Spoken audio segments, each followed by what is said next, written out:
Someone knows something about natural gas. Someone knows something I don't know. I mean, that's what I have to think when I see the stocks going higher, despite the underlying commodity going lower. I mean, the stocks are going, buy, buy, buy. The nat gas is going, sell, sell, sell. Could there be something going on with natural gas as a fuel, maybe outfitting gas stations, cars, so they can run on something that's 20% cleaner than crude, maybe more?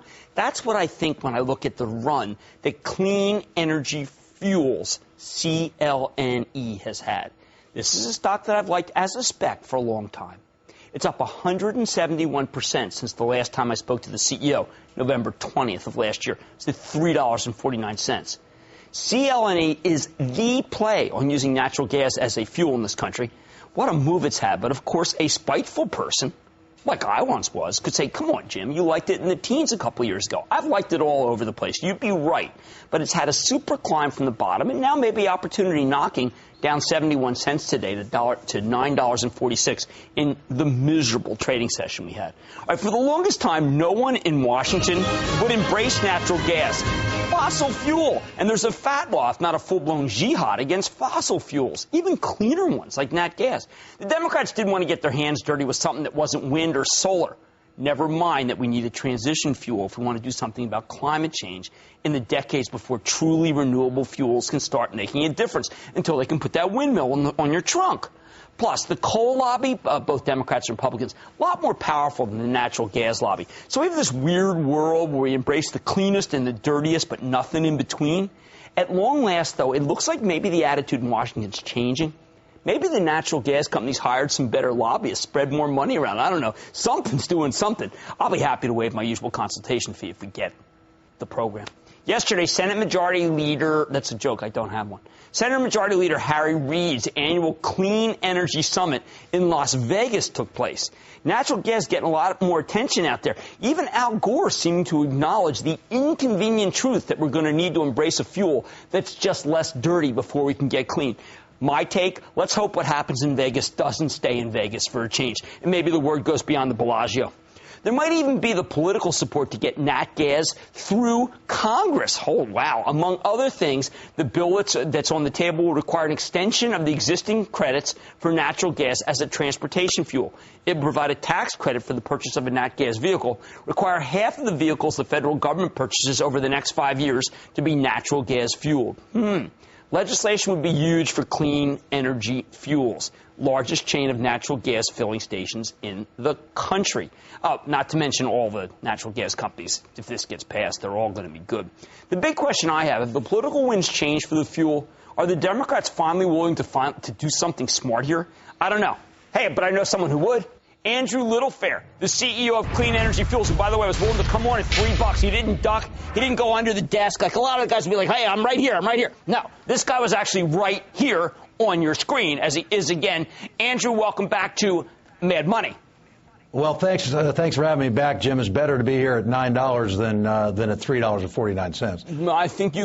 I can give you a big booyah on that, actually. All right, now I am by nature, because I've done okay in the stock market, a suspicious and skeptical person.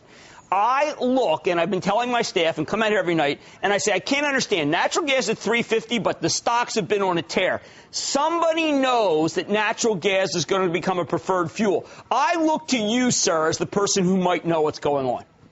I think you're right in your intro, Jim, that there has been a change in Washington. I was there yesterday with Vice President Gore and Senator Reid and a whole host of others, President Clinton, Boone Pickens. And, all of them seem to believe now we ought to move to natural gas for heavy-duty vehicles as a bridge. Boone had it right yesterday, there are 3 million 18-wheelers in the United States moving our precious goods around the United States. If those went to natural gas, and of course that won't happen overnight, that would reduce 2.7 million barrels of oil that we import every day out of the 12 or 13 million that we import. Really? Every day. Every day? Every day. Yeah. So, how much is cash for clunkers reduced? Is it like 2.7 million a year? Yeah, it pales in comparison. Remember, an average passenger vehicle uses 600 gallons a year, 660, and an 18-wheeler uses 20,000 gallons. So if we want to do something for climate change, natural gas is 26% better on climate change and reduce foreign oil. this is where you go. And I think actually it's beginning to get traction. Well, you're right. The Nat Gas Act has been introduced in the Senate and in the House, has 75 co-sponsors. Senator Reid just sent a letter out and made a public statement saying, he'd like to have it as a standalone bill. I don't know if that'll happen or not. That'll obviously happen after the recess. We'll see. But a lot has changed in a year. But Andrew, I have not yet heard the president, who talks about a lot of arcane issues, whether it be the credit card companies or the health care. I have never heard him utter two words together, which is natural and gas. Well, I haven't heard the president speak about as much. We've got leadership in Congress now. I know Boone, has met with President Obama on this subject and seemed to understand it. His Secretary of Energy, Chu, I think needs still a little work on it. Oh, yeah. But he's not quite there yet. But I think we're gonna get there, Jim.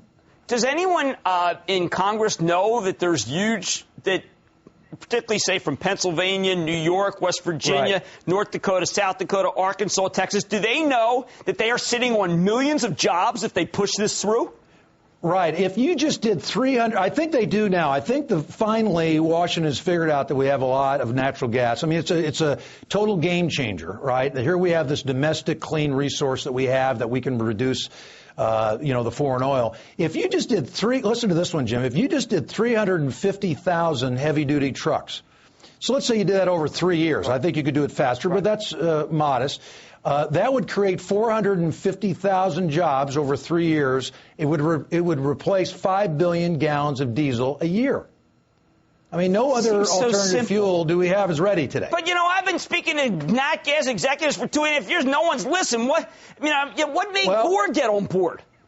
He really, with working with Boone, I think the vice president has come around. He's figured out you have batteries. He likes the battery for the small vehicle. We all love batteries. And we all love that, but you don't have that technology ready for a Walmart truck. Right. And he gets that now, and he said it yesterday. He said, Boone, I'm with you on the natural gas as the bridge. And, that bridge is probably good for 20 years. I agree. I think you're going to need it. Okay, so now you just raised $73 million in stock. Obviously, if Congress passes this, you're the huge beneficiary. But we can't expect Exxon to switch, right? I mean, we have to build all new stations. They have so much vested in gasoline. Right. And so I think the way this is going to work right now is it's going to move for the heavy duty. And so it's not going to be Exxon and Chevron because they fuel light duty vehicles. They may get with it later, but it's going to be you're going to put natural gas in at truck stops is what's going to happen. That's how it's going to start. Can you do that? Do you have any sort of agreement? Do you have agreements to do that? We're working on it right now. So. Yeah, that's the next phase that we're working on. We just finished the largest LNG truck stop in the port of Los Angeles. There's 500 LNG trucks hauling Nike tennis shoes and Target goods out of the port of L.A. every day. So this stuff works. And now Swift Trucking and J.B. Hunt and Walmart and Pepsi-Cola, they're all testing this. I love it. They know it's going to work. All right, Andrew Littlefair, thank you for coming on. Thank you for look, this isn't about proselytizing. This show is about a lot of different things. I see a trend. I want people in it. So far, it hasn't worked. I feel emboldened after I speak with you. Thank you so much, sir. Right. Good to have you. Okay, thanks, Jim. The stock is Clean Energy Fuels, CLNE. Once again, I'm going to issue only a warning. It is a speculative stock. If you agree with me that natural gas will be our preferred fuel in 2013-14 for cars, though, this is a better deal than Exxon. After the break, I'll try to make you more money.